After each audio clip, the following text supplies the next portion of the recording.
To start with, my name is Matthew Law. I am the Eastmark Assembly President.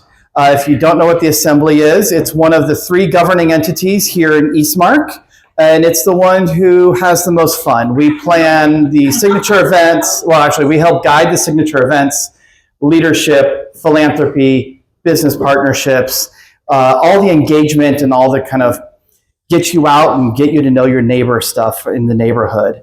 So I want to first and foremost thank all of you for coming out tonight. This is an incredible crowd. I love seeing how many people, old faces, new faces, faces I've never seen before. Thank you again. Coming out and doing this, it really is, it validates what the entire idea behind Eastmark's engagement process and idea is. It's getting out and learning, meeting neighbors, bringing friends, and kind of becoming deeper in your community. So thank you so much, everyone. Before we keep going, I want to also thank Community Life. A lot of them are standing in the background tonight because they didn't want to take any of the front seats. I got 4 still.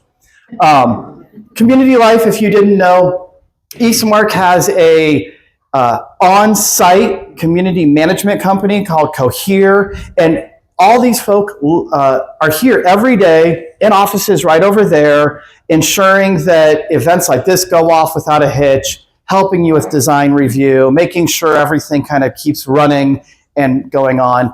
And without them, really none of this stuff could happen. So thank you, Community Life, for your help tonight and coming out. And I know I haven't seen a lot of you before, so you're probably wondering, this is probably your first orange sofa talk. I'm going to ask Suzanne to talk in a minute about what is an orange sofa, but you're going to start seeing a lot more of these. They were in the beginning. They were a very key part of the original experience of Eastmark, and then they kind of faded away because the orange sofa got gross. And last year, we said it's time to bring them back. We've kind of made it out of the COVID zone. We've kind of made it out of that blip in our lives, and it was time to start re-engaging. So we bought a brand new orange sofa. It's still shiny. Yeah, thank you. Whoever said, yeah, thank you, Becky. Orange sofa talks, salons, cafes, they're meant to bring us together. If you've ever seen TED Talks, it's kind of like our own version of TED Talks. They're meant to bring community together with leaders, with interesting people, with interesting ideas, with anything that we can kind of bring and build our understanding of community and also grow together. So you're going to see a lot more of these. I think we've got 2 more already planned, one in May with the mayor, one in June. Is it still on, Peyton, for June? Yep, location is still TBD. Okay. Our neighbors with the really bright lights, we've invited them to come tell us about all their plans over at Arizona Athletic Grounds. So those are the next 2 orange sofas. So thank you all for coming. But you didn't come here to hear me talk. If you come to a board meeting, you can come hear me talk then. We're here tonight. I asked Suzanne Walden-Wells to come back to Eastmark. And when I say come back, it's because she was our founding executive director. She helped put a lot of things in motion that have blossomed into what we are today with Eastmark. As the executive director when Eastmark started, I got to read the bio now. She worked for D&B Associates, which was one of the co-developers here. And then later, she broke off from D&B Associates and they created the community management company that we have today called Cohere. It's all about leading community building and engagement efforts. And she's done it not only here, but at other master plan communities in Arizona. She's become really good, like great at building inclusive, collaborative environments where staff, residents, partners, and stakeholders share the responsibility for community stewardship. You're going to hear a lot tonight about sharing and co-creation, and I'm pretty sure she'll say she didn't do it, but I'm pretty sure she invented and is the model for how we can build that together. Not only was she the co-owner and founding CEO of Cohere, our own management company, but she has now launched her own executive and professional coaching and training company called Little Fern. Suzanne has got an extensive amount of experience as an executive, both with nonprofits and in key employees and volunteer leader, and understands really that passion is what motivates us to do what we do every day. So I want to thank Suzanne, who has got more experience in this space than I can possibly think. And by the way, you need to write a book. She loves to quote everyone else, and I'm like, I just want to quote her. But I want to thank Suzanne tonight for joining us for tonight's Orange Sofa on community building and engagement. Thank you, Matt. Wow, that made me sound so fancy. Those of you who I do know I'm not that fancy, but thank you. Very kind introduction. So I totally forgot I got all wrapped up in the introductions. Tonight is meant to be a discussion. Please don't let this be a one-way talk. I talked before about co-creation. This is going to be a great night to talk with us, to get a discussion going, to really build something new that wasn't here when we started. But to start out, Suzanne, let's talk about this orange sofa. Yes, let's talk about the orange sofa. What's really fun, Suzanne sent me a blog that she had written 11 years ago, last week, at the very first orange sofa. Wow. Tell me a little bit about what 11 years ago inspired you to start this. That's a juicy question. Thank you, Matt. I'll try to be serious, guys, but it's hard. 11 years ago, so when we first started our work here at Eastmark, clearly we were starting small. We were just a very tiny team, and we had a lot of what we thought were really great ideas. But the important thing about ideas is that other people have to buy into them, right? So we started this idea of the Orange Sofa Salon series as a storytelling platform, as a way to share ideas from thought leaders and subject matter experts that might resonate with our residents, and specifically to talk about things that were in and around the community of Eastmark that this community could connect with in various ways. But backing up just a little bit, so the idea of the salon is it's an old-fashioned term. Way back in the day, it was little old ladies getting together for tea, and they would have a topic, and everybody would talk, and there might be a guest. But fast forward to today, and you have programs like TED Talk or any of the talk shows where a fantastic interviewer like David Letterman or someone else sits someone on a sofa or a chair across from him and go very deep on important things and probing questions.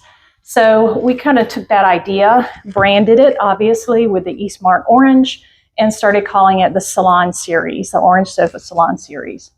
So our very first salon, I remember, featured Charlie Freerichs, who was CEO of D&B at the time, Melinda Gulick, who was vice president of all of community life and everything that D&B was doing in the space, and then Todd Hornback, who was the original executive director at Verado and who is now CEO of Cohere. So talk about a wealth of experience, not only in the softer side of building community, but also from the sticks and bricks side, because Charlie in particular has his entire career has been spent in the development business in one capacity or another, and he's brilliant. So we opened up the conversation with these three very talented and also influential people to talk about their perspective on community and how we could make Eastmark a great community. And you know what? it all boiled down to people knowing each other. That's the bottom line. It was the bottom line then, it's the bottom line now. And it was, I remember, Don, you were there. You weren't? Put me under pressure. Oh, come on. Yeah, David, you were there, right? I remember we had a great crowd, and people walked away feeling very inspired and excited about the possibilities of this community. One of the next orange sofas we did was focused on a farm-to-table sort of a concept, something that I think we overlook, especially now since there's so much development. I drove out to Queen Creek today while I had some time, and oh my goodness, what has happened between here and there is mind-blowing. And did we have a farm? We didn't, but I'm going to get to that. So, yeah, I'm going to get to that. So the thing that we lose sight of is that this part of the valley, this part of Arizona, has a very deep farming legacy. It's not so obvious now, but if you know where to look, you can still find it. So the people that we had as guests that night included Mark Schnepp from Schnepp Farms, who's been out to Schnepp before. Everybody's been there. They pioneered farm to table and actually creating a farming / entertainment mashup. We had people from Queen Creek Olive Mill who's been out to Queen Creek. Yeah, they're actually growing and processing their olives on site. We also had some people from the sustainability side of the equation, a gentleman by the name of J.D. Hill, who started a company called Our City to escalate the process of compost so more of the nutrients could go back into soil that was no longer producing. So it was a really great conversation, thought-provoking conversation. And yes, we had already started talking about the possibility of a farm at Eastmark. What might that look like? I don't know if I have met Eric Schultz yet, but it was very soon after that we began conversations with Eric, who ultimately wound up here, and you guys are enjoying the benefits and the ambiance of what farming actually means in that small micro producer arena. One more, and then we'll go to the next question. So the last one that was really exciting also kind of points back to the Eastmark legacy, and we had a program where we invited former employees of the GM Proving Ground to come and share their stories and their history, and it was fantastic. And I hope that we never forget that this land used to be a proving ground for GM automobiles. I had a test track. The majority of this land was covered with pavement, and all of that pavement was removed and recycled and actually went into this community as a base foundation for the streets. So there's your tidbit for the night that you probably didn't know, but a really rich history. Thank you. Mm-hmm. You talked about going deep, so let's just dive right in. In today's world, I feel like it's dominated by a lot of one-way communication. There's a lot of busyness, a lot of people reading or being told, but not a lot of connection. How do we continue to foster and kind of restart building authentic connections in community? One person at a time, one handshake at a time, one relationship at a time, one, hey, how you doing today at a time. It really is as simple as that. The common denominator here is humans, right? We're all humans and we're all sharing space. So what do we have in common? Yes, it is the space. What? Oh, okay, the squealing. They're having a really good time, and I love it. So I know it sounds kind of trite and probably I know it's oversimplified, but really there's no substitute for a face-to-face conversation. and a bona fide relationship with the person that lives across your back fence or next door or down the street. But it's scary. It is scary. I've got no problem meeting the people I know. I have no problem talking to those I know. But how do we build that community beyond just our comfort zone? How do I build that community with someone I've never met? More wine. Yeah, more wine is what she said. I love the way we're going here, but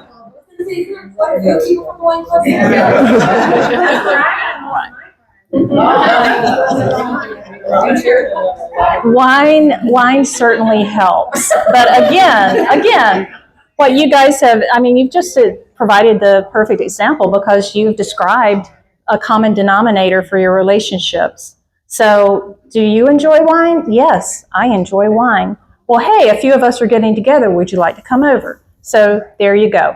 And that kind of effort to know a little bit more about the person than just their name, or even in many cases we don't even know their name. We may know their dog's name, which is another connection point. So just looking for those attributes, those qualities that are in common, and taking note of it and being intentional about it.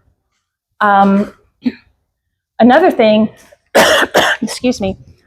Another thing that I wanted to mention is that a lot of the activities that occur here in the community, the signature events, the leadership program, other kinds of things that you have the opportunity to participate in, for some from the outside looking in, you may just think of them as, oh, okay, great, that's a nice event and I love going and it's really entertaining.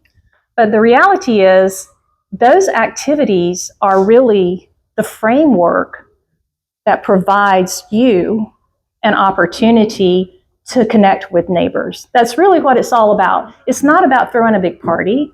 It's about creating an opportunity for people to bump into each other and say, hey, I live over here. Where do you live? And to really start establishing a relationship. It's not just about coming together to have a big time. That's a good thing, obviously, but that's not truly the motivation for these major activities. so what you're saying is when we're waiting in line, I hear that a lot. When we're waiting in line, that's a great time to maybe meet somebody new. Yeah, totally. I think one of the hard things also, especially in today's day and age, is social media and rhetoric that we hear around us. And if you've been in Eastmark for any bit of time, you might have seen that there's a neighbors page and some other things. And it feels like things can be divisive from the get-go. What strategies from your training and from what you've from your own experience help bridge that gap between online rhetoric and bringing people together over those common goals that you just spoke to? I feel like sometimes we can get worried, or there's anxiety, or we're kind of like, look, the world is no one must feel the same way I do, or if you don't feel my way, then I don't want to talk to you. But that's not community. It's not community, and for all the ease of information sharing, all of the simplicity that technology provides us, it also builds walls. And I think we need to recognize that. When the Eastmark Neighbors page was founded, it was founded with the very best intentions of creating an opportunity for people to get to know each other, to connect, to share information. The sad reality is that social media has gone down the rabbit hole. So with regard to strategy and best practice, I think it's wonderful to share details, like if there's an event coming up, social media is a great platform to share that information, to get it out quickly and efficiently. If there's something happening in the community, if there's an emergency, if the pool needs to be shut down, that's a really great way to use social media because it hits the majority of people, the majority of the time. But when it comes to sharing opinions or debating the rightness or the wrongness of something, that's just not the platform. And I would say to anyone, I would say to neighbors, and I would also say to anyone, the staff I know adheres to this, and anyone in a leadership position, if there's a debate that starts to take root on the Facebook page, opt out. Don't be a part of it because that's real. You're not going to get anywhere with it. And I know that one thing that is common practice here is that if a complaint bubbles up through the Facebook page, the staff's response is to reach out to that individual personally, provide an invitation to come and let's talk about it. And I'll also say that the reality is 9 times out of 10, the person doesn't accept the invitation. So what does that tell you? Are they really engaged? Do they really want to be a part of the solution for whatever their complaint is? No, they really don't. And recognizing that difference, I think, is really important.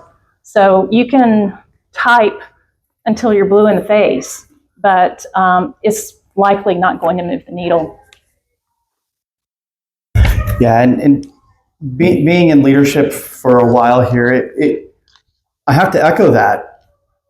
I want to reach out to every one of you and say, if you ever have a question, a concern, come join us. Come ask us questions.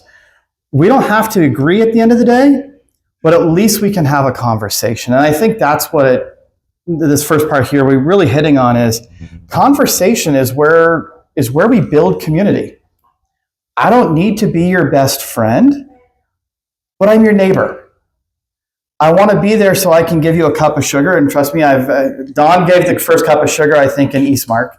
But was it sugar or was it sugar? I'm not a lady, so.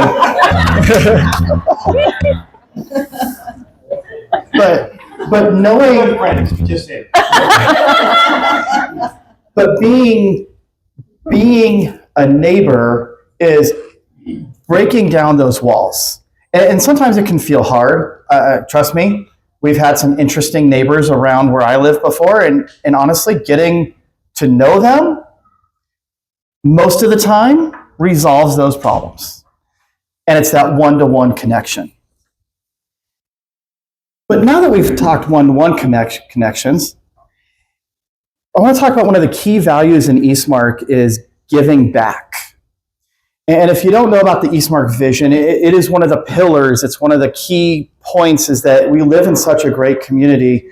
We feel called to share and give back to the rest of the surrounding community and into Eastmark.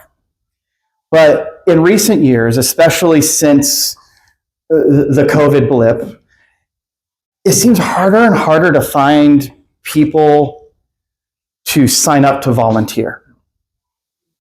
And when we're trying to build community, it can be really hard when it's the same 3 people who keep showing up, if they show up at all. And so I'd love for you to talk about, because I've heard you talk before about the importance of volunteering as a community building exercise. Yeah. There's an old adage that the best way to form a relationship is to either break a sweat or break bread. And the volunteering piece falls into the breaking sweat together. It's a really wonderful way. If you're out picking up trash, and I know that there's still a cleanup day at Eastmark, if you're out there with neighbors, people that you don't know, you're going to strike up a conversation and you're going to learn something about those people, even if you don't expect to. So that's sort of the gateway to it. But there's more to it than that. And I'd say there's volunteering, and then there is engagement in the giving back part. And they're kind of, I keep them in separate buckets, primarily because volunteering to me suggests that it's a one and done deal. You need an extra pair of hands. Okay, I'll show up, I'll do this task, and when the task is done, I'm done. But if you really want to have deep resonance and have the experience of involvement, not only lift the community and the organization up, but also the person doing the work up, then we're talking about a slightly different thing. It's more around service. It's about being of service to other people, to other organizations. And the key is really helping residents attach to the opportunities that are out there. It's one of the reasons why, or very early on, we established a relationship with House of Refuge. The Eastmark Cares program is another good example that came out of the very first class of Eastmark leadership, where the cohort identified 3 major nonprofit areas that felt aligned to Eastmark, and we found partners in those things. And it wasn't just something that the staff picked out of thin air. It was stuff that bubbled up from people who were really opting in and saying yes to being a part of moving Eastmark forward. But at the end of the day, the thing that's going to keep a person involved is their personal passion or attachment to the cause, to the charitable endeavor. That's what gets people motivated. And it typically comes out of a personal experience. We talked a little bit about this with the team today, that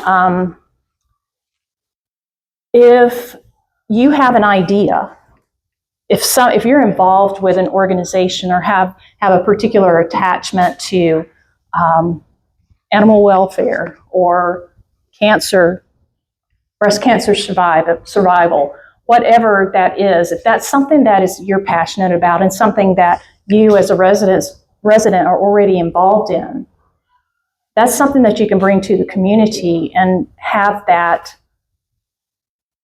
effort multiply across a very large community.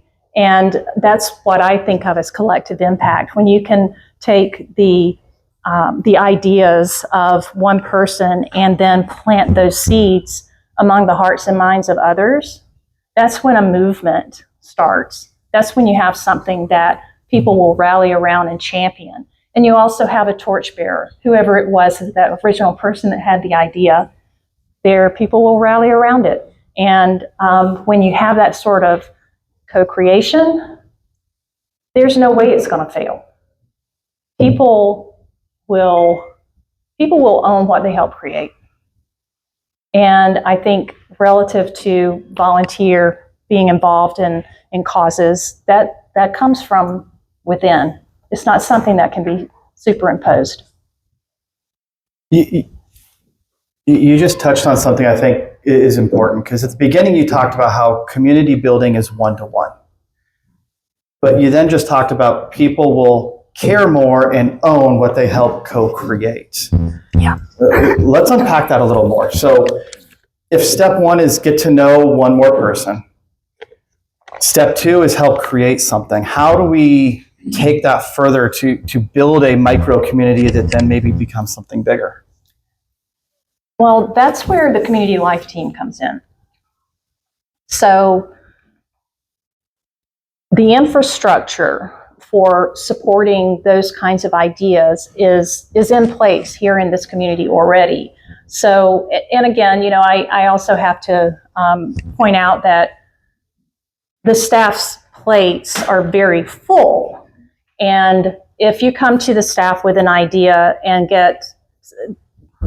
not get the kind of enthusiastic response that you might get, it's typically, it's not a no, it's a not right now, but let's work on it together. That's what co-creation really means. It's about people that have an vested interest in a certain idea, coming together with other people who may have an interest in that idea, and working in concert with the team to see where it goes, to explore it, to see if there's an opportunity there that others could benefit from. So that's kind of how I think about co-creation, but I'll give you a more specific example. Again, going back to Eastmark Leadership Class 1, for those who were around then, you remember this facility as a very large multi-purpose space. Where the bus stop is now was just a really large chasm, honestly. We could fit probably 200 people in there around tables. And that was great to have that kind of space, but the reality was that it was not being used the vast majority of the time. So what could we do with this space that would make it more, to turn it into a touchstone for the community, a place where people want to be, come together, interact with others, have fun with their families, whatever. So that was the tipping point for the renovation of this facility and the installation of the bus stop. And simultaneously, we replaced what was a very large event lawn with a pool. And as we were going through the planning process in partnership with Brookfield at the time, we asked our Eastmark leadership class, what do you think? If you were designing this space, what would you want? And each of the Eastmark leadership class members came forward with their own little presentation and mood boards and all kinds of stuff that they wanted to offer up as inspiration for what this place might become.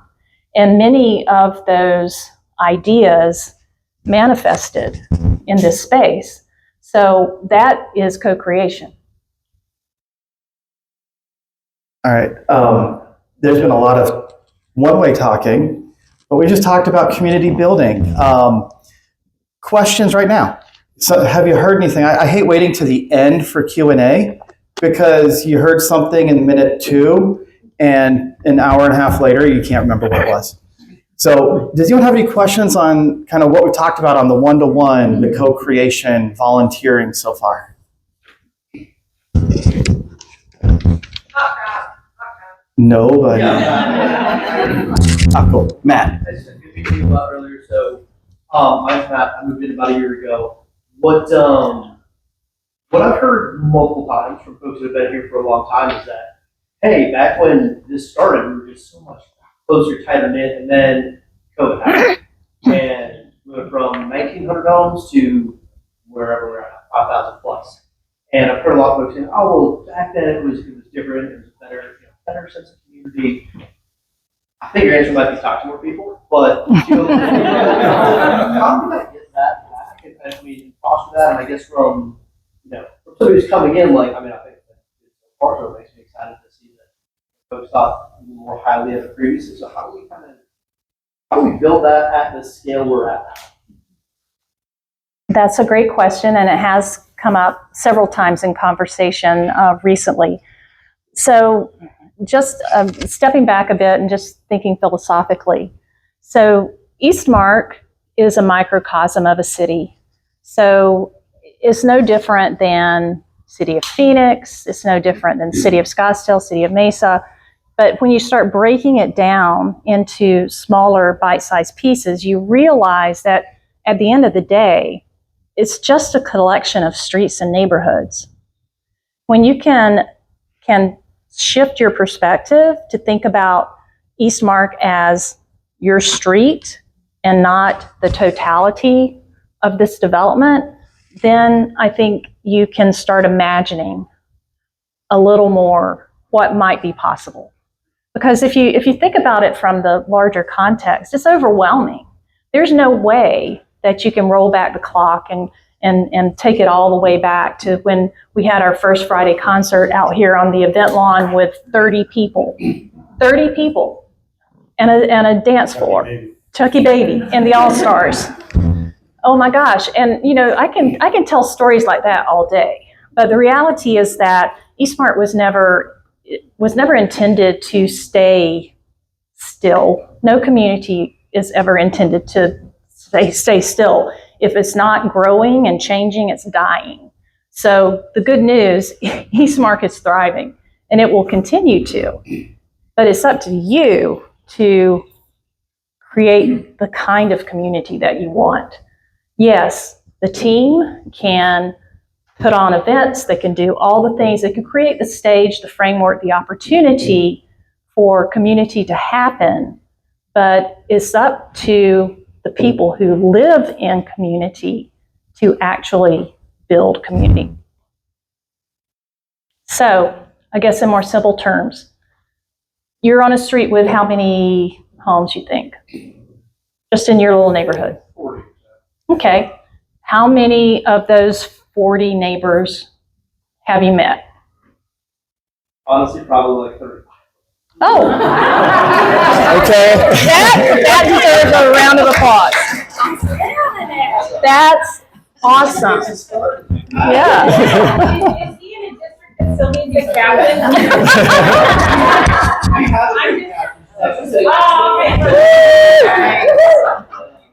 That's phenomenal. That's phenomenal. I feel like, there's people like me, you marry somebody like my wife who's like, I would rather like walk on glass than go meet strangers.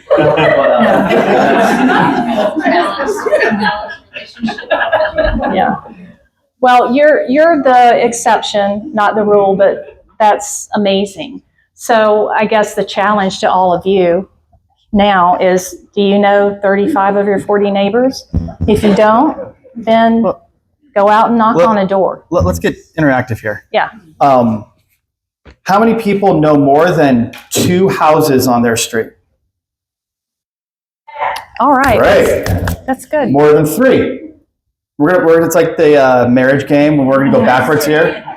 Who knows more than 5 different houses on their street? This is nice. 6? I'm putting mine down. There's a few houses, they come in. Like, how many people have experienced the driveway garage phenomenon of don't look at me, I'm getting in, dropping it as fast as possible? How do we get over that?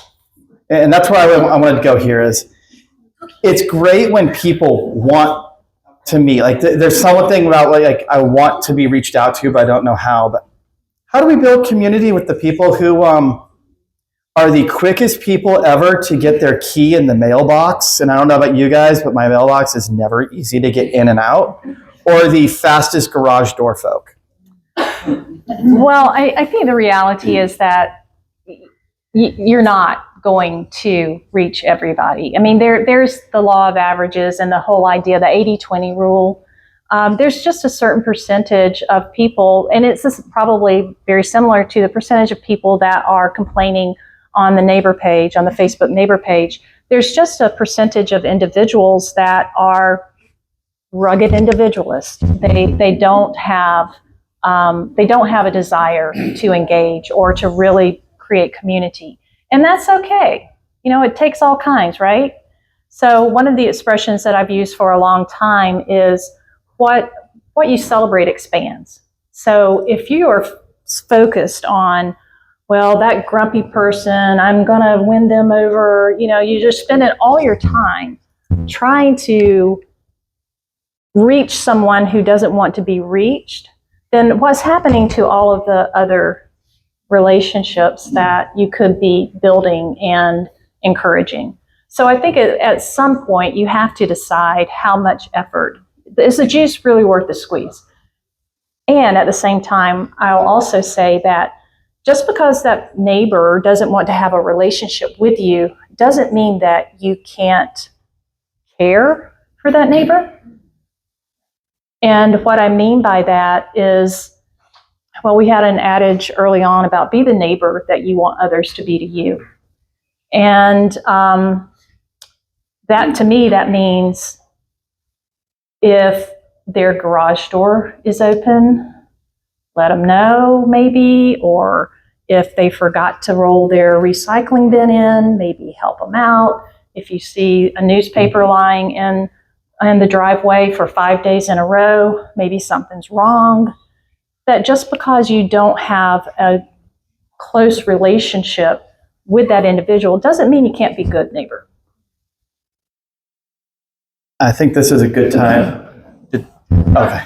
To also segue, I think there's actually, that's very profound. I think the idea of, look, you can try every day, but if that person doesn't want to be reached out to, maybe their neighbor does and has never been reached out to. Suzanne, I know we've talked before. You've been a lot of research lately on the loneliness epidemic. So let's kind of figure out how we get yes, there's that person who just doesn't want to deal versus I'm secretly alone and I don't know how to reach out. Yeah, that's a hard question. And for those of you who haven't been following this as closely as I have, there is a bona fide epidemic of loneliness in the United States. And it's not just isolated to our country, but it's worldwide. Some of it can be attributed to just the building isolation, the carryover from COVID, but that's not what it's all about. Does social media play into it? Yes. The statistics say that social media can also lead to loneliness and isolation. Bottom line is that in a recent study, 2024 study, 30% of people reported being lonely most of the time. The shocking thing is that the age group that is most at risk, what would you say that the most at-risk age group is? All right, let's, Carrie.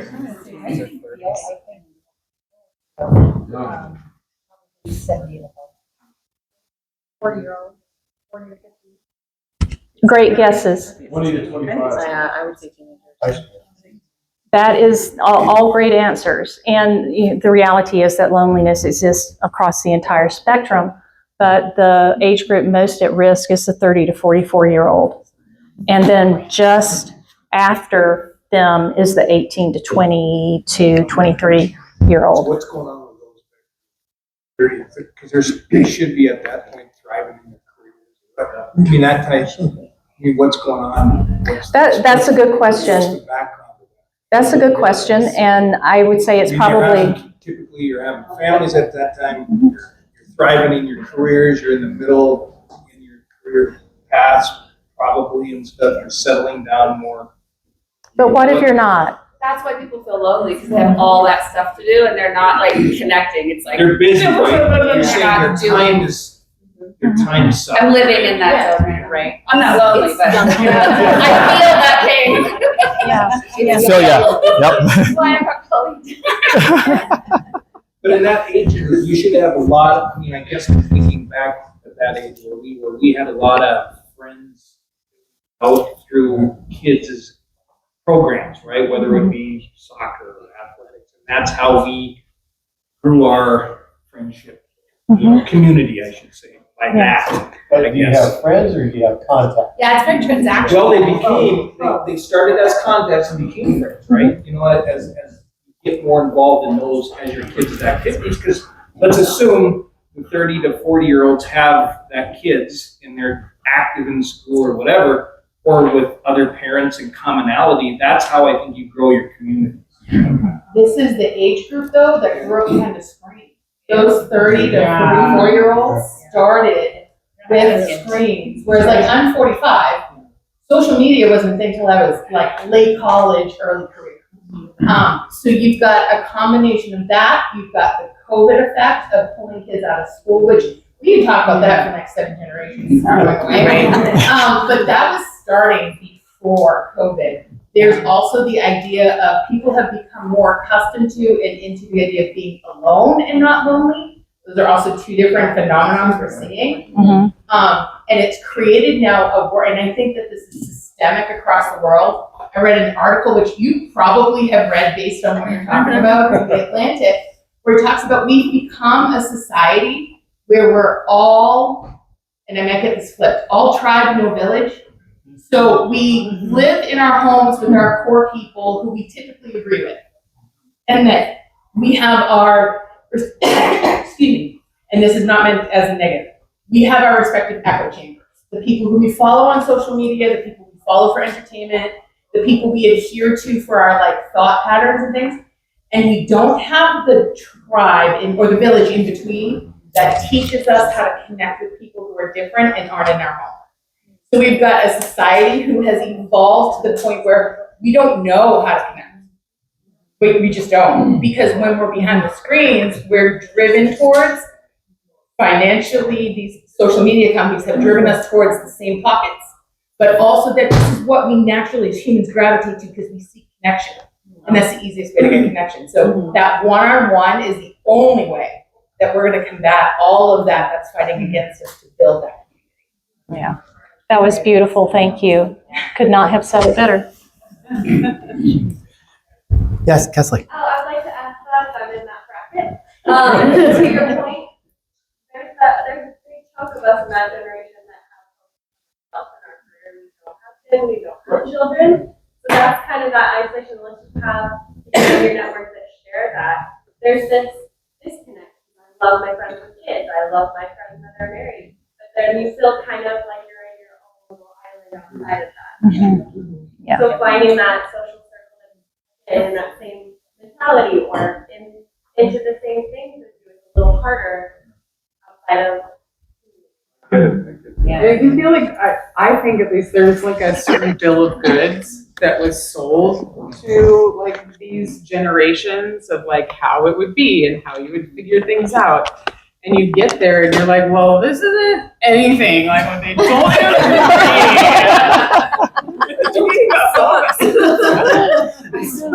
I feel a little bit of that too in that. Like, well, this isn't what I thought it was going to be like. Oh, Yeah. You know, I don't know. You walk around with a shirt that says the first 7 years are the hardest. Oh man. I went to better. And I think we're hearing some different things, and it's something I've noticed, and I think we fall behind labels. And labels have always existed. Let's not kid ourselves. There's always been a label of one kind or another. But I think and I love what you're saying there of many tribes, no village. And I think that's what I'm trying to get to at the end of the day. And I want to kind of talk about it is how do we make a village of different kinds and types of people? We were at a friend's house this past weekend, and their parents moved into Mirabella at ASU, which is a 55-plus tower shoved literally right in the heart of a college campus. And they're so mad. They're so mad. That's the vibe, but they love it. They're auditing classes. There's a story about a lady who literally just goes out and sits on a bench, and kids come up and ask her questions. It's, hey, you look like a grandma that I may have never had, and I've got girl problems. I'm curious about life. What's going on? And so I would challenge every one of you here, because you're all here tonight because you were drawn by either the name Suzanne or the topic of community building. And the number of people I know where they'll say, one person's the talker, the other person's not. How do we get out? How do I challenge every one of you, go purposely somewhere where you'd be like, that label isn't something I'd never talk to. I'd never go to. I'd never reach out to. Because in Eastmark, we are a city within a city. But we are a community. So how can you, who can take that challenge and say, I'm going to go talk to fill in the blank that I don't normally talk to? Because trust me, I did it once and I was shocked beyond belief by how long we ended up chatting, because there was so much more in common than not. Yeah, finding that common ground. And we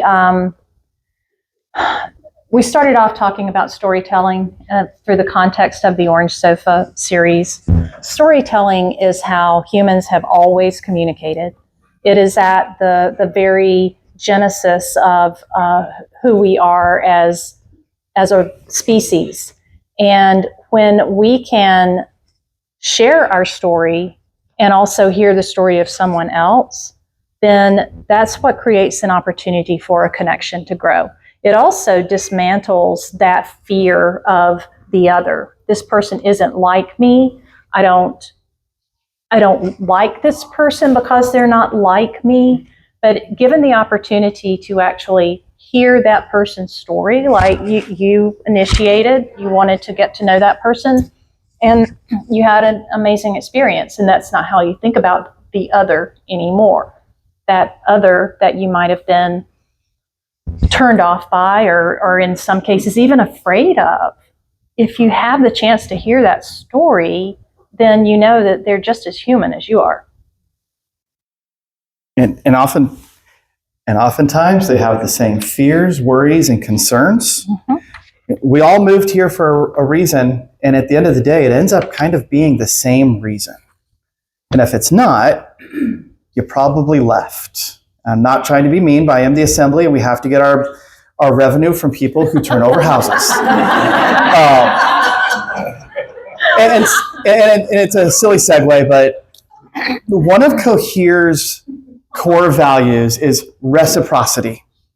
And I'll be honest, seemed like a big $5 word that I'm not sure I truly understood until I sat down with Suzanne not long ago, kind of talking about that and what it truly means and what it means as community builders.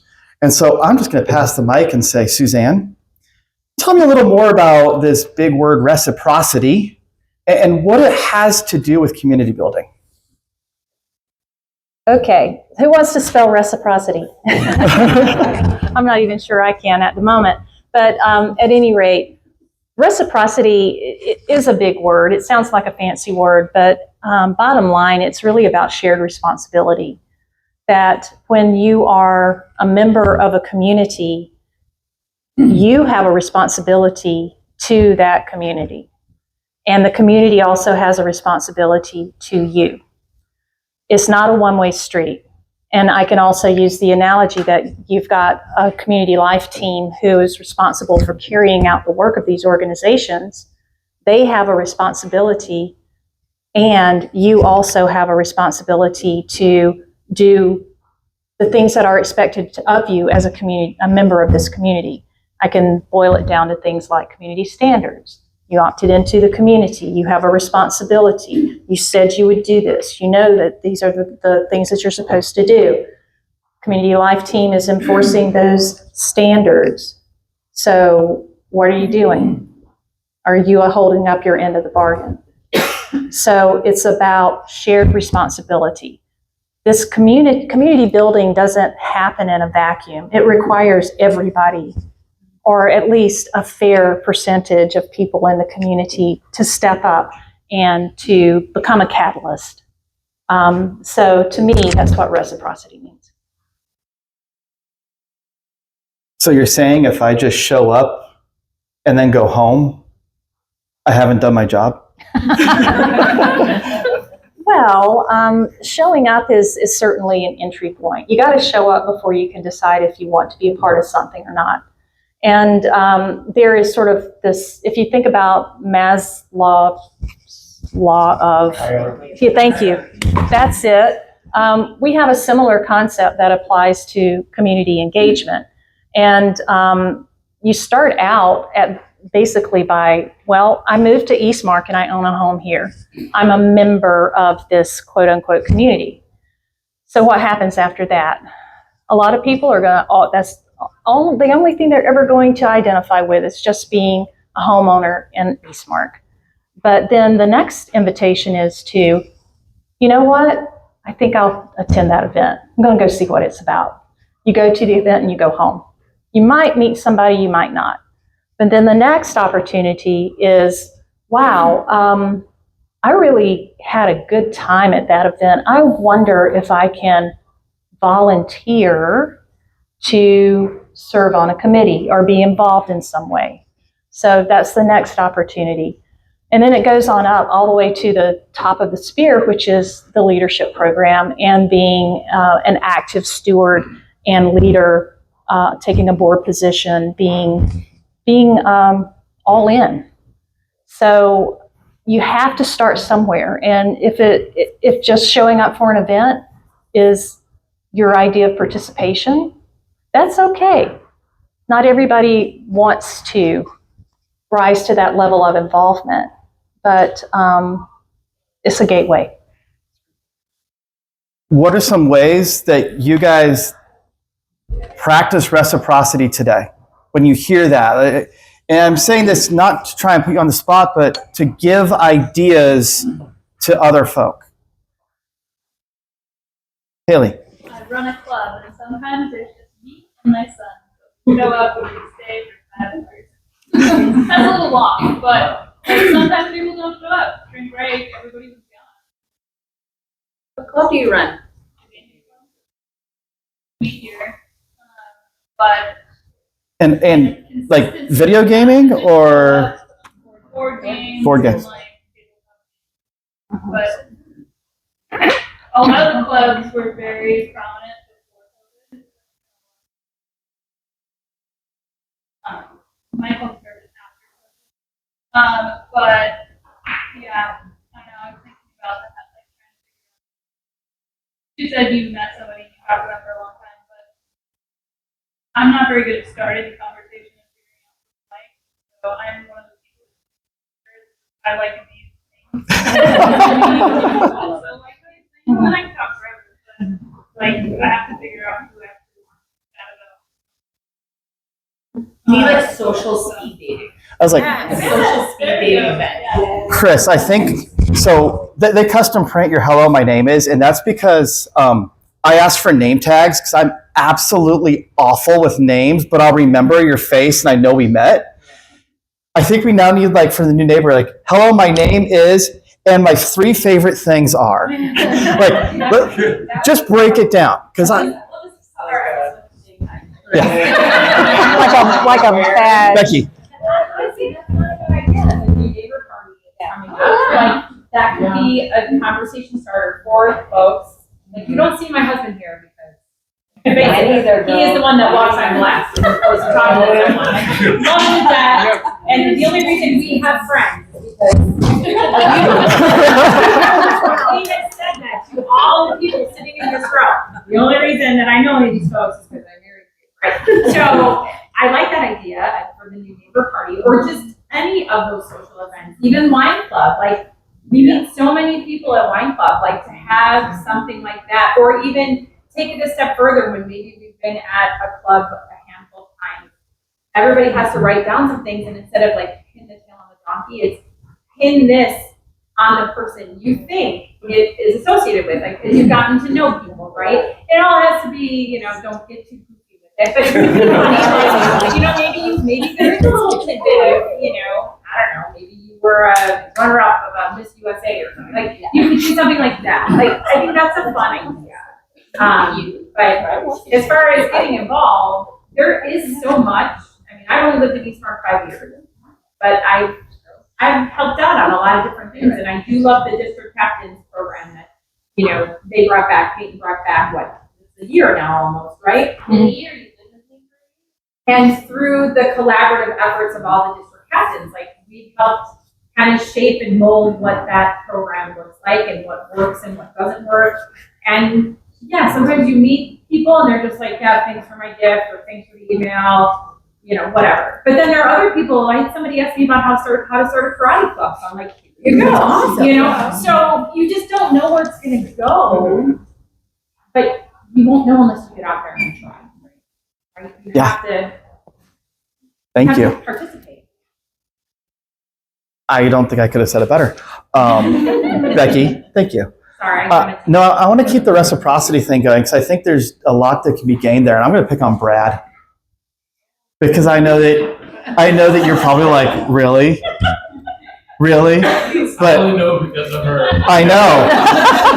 But you came tonight, and that's why I want to ask, like, I know that, Stephanie is definitely like Becky and out there and going, but I know that you've created your own community within. Help some of those that are like, I don't want to talk right now. I don't want to deal with this. But how do you give back? What's the reciprocity there for you? All There And you can't say Stephanie. Getting stuff to go to events with Stephanie and being forced to find conversation. Or maybe being the Grinch or the Easter Bunny or whatever else it may have been. She was out, it was just covered up. So what you're saying is coming in costume and not having to be seen is the It's best. very helpful. Very And if helpful. you didn't know, for a long time, Stephanie was the community life engagement side here and really brought us through COVID. There was not a lot we could do out there and around, but Stephanie kind of, as much as the world was saying no, dragged us out and found virtual ways and found things. And then Brad got conned into being, as he said, the Easter Bunny, the Grinch, and other things at events. But even that, like it's looking for those ways, because, and maybe if you have that spouse who's like, look, I don't want to talk to people. Stick them with another one. Yeah. And they might not say anything. Great Yeah. conversation. We created a friendship. And it leads me to one of my last points here is, does engagement happen by accident, or does it take a little bit of purpose? I think it's rare that it happens by accident. We can probably all think of those nostalgic communities where Leave It to Beaver was set, and Mayberry, and all of those analogies that we can come up with that just looks like things happen automatically. But even in those scenarios, I guarantee you that if those were real places and we could roll back the dialogue, there were a couple of community organizers in those neighborhoods that became the linchpins who took it upon themselves to welcome the new family that moved in next door, or to take food over to a neighbor who had lost a spouse, or to just do those small acts of kindness that really are the launch point for true meaning and connection. So it does require intention. You can't just expect it to blossom, especially in today's society where we're so guarded and so fearful of so many things and so many people and so many, it's just, we have to try harder. We have to try harder. We can do better.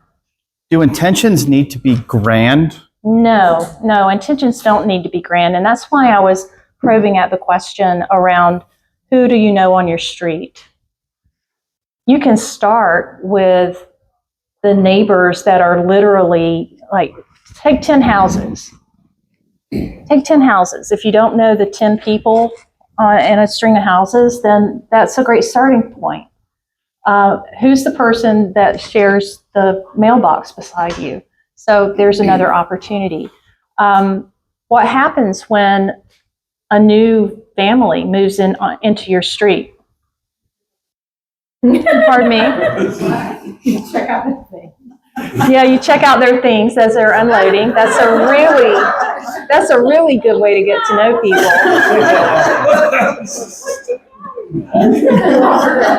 But more to the point, you welcome them, genuinely welcome them. And yeah, it's not hard, but it does require effort. But it's scary. How do I get over that? Like, there's some great leaders here tonight who are the immediate get out and say hi. Becky, Colleen, Stephanie, Linda. Yeah, please. One of the tougher because we are the COVID district. Where the garage doors go down, you know. I search for them all the time. But, and I'm gonna ask the challenge of all of you, because it's something very small that I started with. I go out for a walk in the morning, and my slogan is, build community one wave at a time.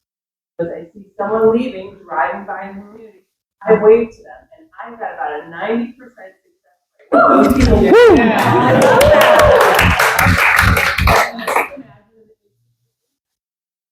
Doesn't love to be waved at and they go off and drive to work.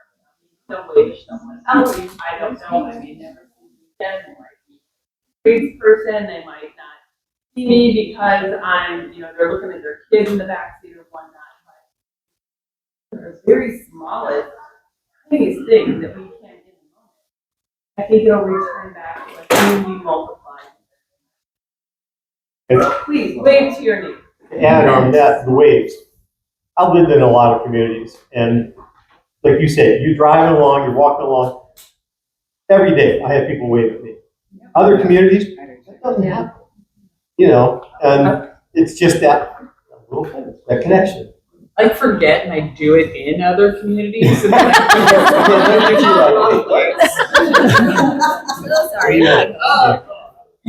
then Simple acts like that can truly create a chain reaction, and that really is it's a great example. It really is. And it doesn't require walking up and introducing yourself. It's just a small act, but it's genuine. Paul. I just have a question. We moved here from back east, back in 21, and back there, you know, you talk about the garage door. We used to have parties in the garage, there in the garage, the Halloween to come around. And set tables up. You know, she was passing out shots to parents with little kids. Thank you. Thank you. Party at Paul's house. It seems like back there, it was a garage door open, even if you were working. In Arizona, when we got here, I don't know if it's the weather, everybody lives in their backyards. So, I mean, you know, and it gets hot, they got the pool, and they got, you know, fans and guys, and this seems to be more of a backyard community than it does. So when you were back east, did you have cyclone fences or block walls? We'd have either. Again, back east, we had, if you had a fence, it was a cyclone, you know, so you could look at your neighbors and stuff like that. Here, we didn't have any block walls or anything. that's what I'm saying. Yeah. That, you have to get past those walls, and that's one of our biggest problems that we have in these types of communities. But people want that privacy, but at the same time, you got to be able to look over the block wall sometimes. I just say bless you when my neighbor. I say, hey neighbor, I can't see you, but I know you're out there. I would challenge everyone. Take one of your next barbecues and take it to a neighborhood park. Eastmark has got all these neighborhood parks. I think I saw in today's e-blast, if you didn't see it, make sure to read it. There's 76 neighborhood parks in Eastmark. So that means that you probably live near at least one, if not five. And Paul, I think you make a great point. It's like, it's easy to go out back. But it wouldn't be that hard to throw some saran wrap on that same food and go down to the park and just play. Or meet. Or take your non-glass container and drink. Because I think it's a great point. But how, it's a step that you can take to try and build that community. Because trust me, you're going to meet somebody. You just don't know who. And next time they might bring someone else. There's an entire map made at Halloween at the alcohol house. Yes. I'm always on. But wasn't that back in the day that they used to do these, like, bring your own picnic and come to a park? You'd invite your whole street and it would be a block party at a park. There was nothing stopping you from doing that now. Bingo. And I'm guilty. I've said I'm gonna do it, and life gets in the way, and I just have to find the right time before it gets too hot. But anybody can do that. Use that park. It's first come, first served. So And that's, so where I was headed, and Linda, thank you for your question, was there's people who are just made to go out and say hi and get response backs and start that conversation. Do you have any starters or anything that are like really great little just interesting things for the other 95% of us where it's not like it's built in to just meet someone and say, how are you? Let's get to know each other. Oh my, that's a hard one. This one may work and it may not, but it definitely works with someone that you know, have met at least once before, and you walk up to someone and say hi and what's new and good. What's new and good? And I think that can work equally well, or maybe sort of kind of with somebody that you've not interacted with before. But I think, you know, just boiling it down to, hey, I just saw you, do you live in my neighborhood? I live on blah, blah, blah. So that's just talking about the place where you are situated in the community, I think is a good way to get started. Where are you from? Who do you root for? You know, it's those easy entry questions, but I would be interested to hear from others on that one. It's a great. I gave you 2 years ago now. Amen. Love that. Mhm. People want to talk about themselves. Yep. They want to hear about you. You're their best friend. There's Love a it. lot of truth in that. Did everyone hear that one? Anyone else? I'm not your ambassador. Or your kids. I use my kids all the time. I think one of the things too, it's interesting also being from back east. I think one of the challenges we have here, like the house that I grew up in, my family's owned it for 45 years. Like the people next door to us, that's the second generation in that house. Whereas this community and this part of Arizona, it's so transient. Like our street just finished 3 years ago when we moved in. There's 4 houses for sale in our street. Like, so that's one of the, I think the challenges. Also, it brings new opportunities. Because like I may not have met my neighbors when I moved in, but like this new couple, hopefully that's moving in next to us, like I'm right, what cookies am I making? Make that connection. But I think that's one of the challenges too. Like where I grew up, you bought your house because it was generational. Whereas out here, especially with the way the housing market went. Now we're about to be, you can't ever leave again. Mhm. Sorry about your funding. It's okay. Someone will. Yeah. You stay. You stay. But I think we're starting to see that necessity just based out of the fact that you can't leave. Mhm. Like just the way the market is right now. So that'll be interesting to see what that does to communities. Yeah, will be. Anyone else? We had, when we moved in, our neighbors at the time were Ken and Amy Nolan, who are still Eastmark residents. They left us. They left us. It's sad. Yeah, they told me about it. But it was nice. We moved in right when COVID happened, and we had things, little things in the house. And Ken and Amy were just more. They weren't like in your face, but they were just kind of like, here's our numbers. If you ever need something, or if you need a referral, or you're looking for a contractor, and that's kind of what we've tried to be. Because now the people that bought Ken and Amy's house, they've since moved on, and now we have a new set of neighbors. And that's kind of how we approached it with them and with other people that have moved in. It's more of like, if you ever need your trash bin, hauled out, if you're going to be out of town, like here's our name and number. Use it if you want. Throw it in the garbage. Like we don't care, but just if you need something, maybe we can help you with a referral for something or a contract or whatever. And that's sort of our approach to the neighbors on our street. The new neighbors that come in. We don't get a lot of turnover. I think we've only had on our little stretch of Connecticut 4 people that have moved in and out in the 5 years that we've been there. So, Wow, That's great. It's just a nice. Especially in that area. That's awesome.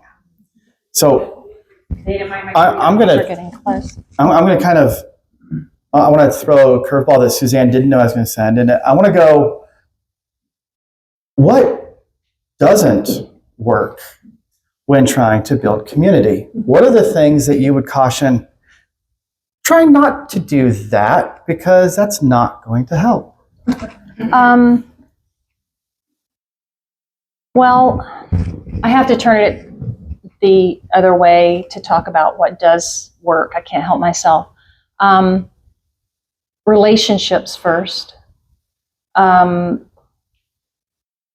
Rules and regulations last. You always lead with purpose and vision, and engagement. How do we help you build a sense of community, sense of belonging here in this place? What do you care about? And then you can lean into the other stuff. But when you start with, okay, well, you just moved in, and here are all the things you've done wrong. You're not gonna exactly jumpstart a relationship there, and that is a philosophy that is well ingrained in this team and any Cohere team. It is really about community first and the other stuff second. So that's one thing. The other thing I'll say is co-creation. If you want a bunch of people to show up for a party, throw a really good party. But if you want a bunch of people to come and be a part of something bigger than that, then engage those individuals in the creation of that experience. So that is really... I love that. Yeah, that's really it. And I think that's a perfect spot to say, are there any other burning questions? Suzanne? I have one more thing to add to that, and the invitation. There's a really important thing about being invited to do something. And if I know Dawn, and I know that Dawn is interested in motorcycles. And we have an idea. Oh, wow. Okay, so motorcycles. We have a lot of motorcycle enthusiasts in the community. I wonder if a club might work. I think I'll reach out to Don and ask him, invite him to bring his expertise to the table to help flesh out that idea. That is such a powerful recognition. First and foremost, it shows that you know Don. It also shows that you know what he's interested in and that you appreciate his knowledge and could use it. So having the invitation to involve yourself, to be engaged, is also a really important thing that sometimes we don't emphasize enough. So the invitation. That's great. And Cassie? I was going to and throw this little nugget out there into the universe. We talked about the new neighbor I invite you, I invite you, if you have a new neighbor, to go and introduce yourself and invite yourself to join them. And we'd love to have neighbors that aren't new, so that they have someone they know already. We have always way too much food. We would love to have. I purposely buy Ziploc bags so people can take them. We would love to have connections to the table. It's comfortable knowing someone right off the bat, and then we can do our fun name tag, color-coded questions. But the more the merrier. So that's just something easy if you just wanted something to bring up when you go to meet your new neighbor. We heard about our new neighbor patio party. It happened once a quarter. I'd love to go with you if you want, or if you have more questions. But that's just a fun way. I feel like to break time. And then neighbors make you feel a little more comfortable. There's obviously the people that are like, I'm okay. Yeah, but the point is that you made the effort, and I think that's a great example. Just having a friendly face in the crowd makes all the difference. The difference between showing up for something and not showing up for something.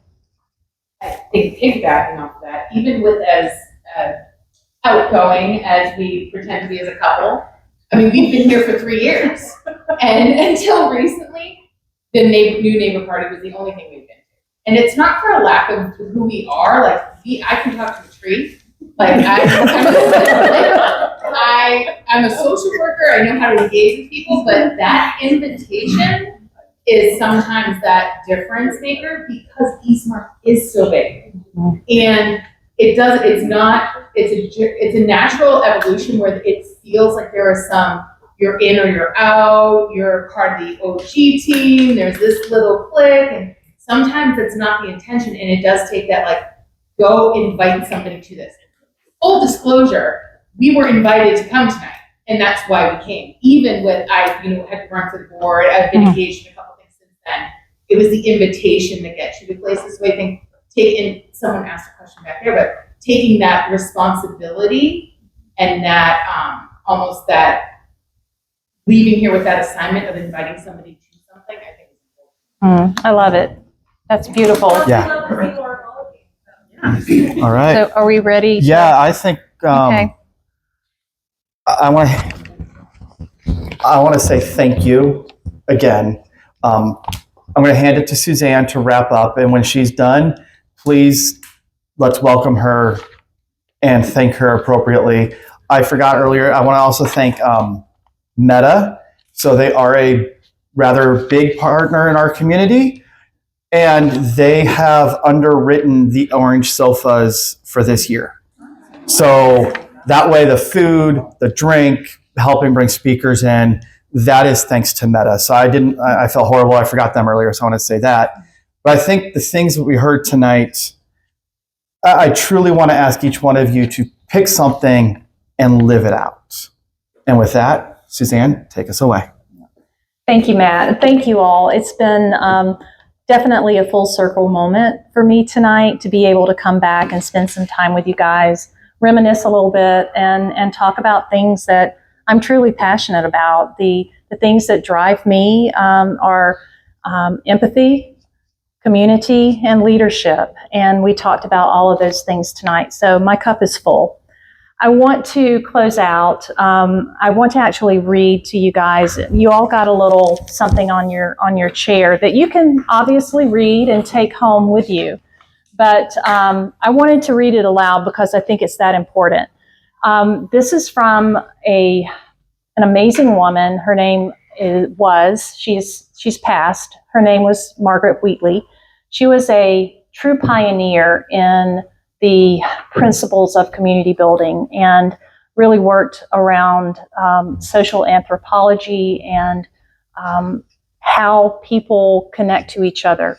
A lot of what she wrote about and talked about influenced how Cohere actually came up with its own values and philosophy. So this is actually from a book that was published in 2002 called Turning to One Another, and it could not be more timely. There is no power greater than a community discovering what it cares about. Ask what's possible, not what's wrong, and keep asking. Notice what you care about and assume that there are other people who share your dreams. Be brave enough to start a conversation that matters. Talk to people you know, talk to people you don't know, talk to people you never talk to. Be intrigued about the differences you hear. Expect to be surprised. You will be surprised. Treasure curiosity more than certainty. Invite in everybody who cares to work on what's possible. Acknowledge that everyone is an expert about something. Know that creative solutions come from new connections.